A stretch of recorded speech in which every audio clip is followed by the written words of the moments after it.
You ever been at a dealership and you're thinking, man, I wish I had all the answers. I wish I knew the answer to this question or that question, or how much am I really paying for this car? Well, today I'm going to go over 3 things that salespeople usually don't tell the consumers. We're starting right now.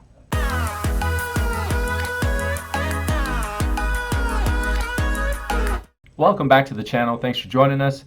Before we get started, don't forget to hit the subscribe button and ring the bell. That way you'll be notified every time we go live or drop a new video. So you're at the dealership. You've been there for about 4 hours. It has been a long, grueling process. You've been negotiating, and you're getting close to the end of the deal where you can make the transaction. And you're thinking to yourself, I wonder if I have all the information that I need in order to make the right decision for my family. Well, in a car transaction, the salesperson is there to sell the car. You are there to buy the car. Your specific needs are your own, and they're not decided by the salesperson. So today I'm going to give you 3 things that you may not think of that the salesperson definitely won't tell you. Okay, point number 1. Salespeople, their job is not to give you the best answer for all of your needs, right? For your long-term view of you and your vehicle ownership. So that being said, and you might find this funny, but a salesperson's job is not going to tell you, hey, your family doesn't fit in this car.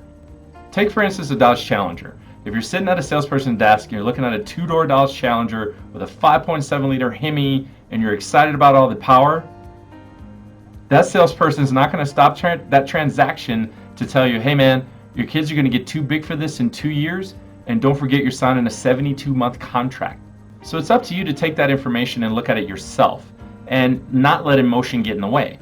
So if you're waiting for the salesperson to tell you, hey, I see you've got another baby on the way, you guys are having baby number 3, you can only get 2 child seats in the back seat of this car, maybe you should look at something different for your long-term view, that's not going to happen. Number 2, it is not the salesperson's job to give you the total financial picture of your transaction. Take this into consideration. I know that in Colorado Springs, the average person keeps their vehicle 30 to 32 months. Does not matter if you sign a contract for 72 months, 84 months, 60 months, 36 months, anything in that time frame. On average, most people keep their cars 30 to 32 months. There are things that come into play when you sign a contract for a long-term financing on a car, like what is the total of your payments. Most people lock in, and the salesperson will give you what your payment is today, but they won't tell you what your total of your payments will be over 72 months, 60 months, 84 months, whatever you're signing up for.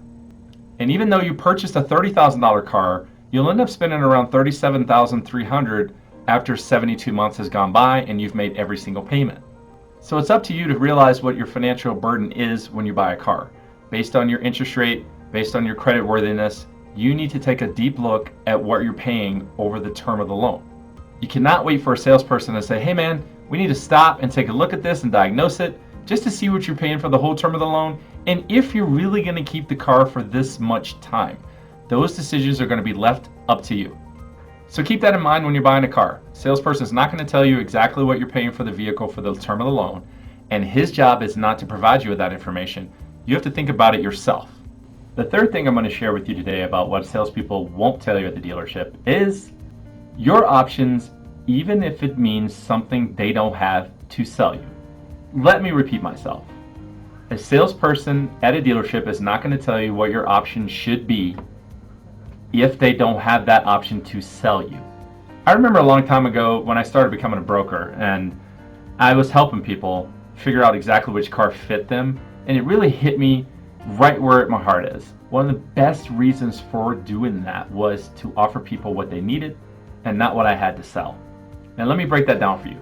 That means we sit down with you and help you figure out exactly what car fits your needs.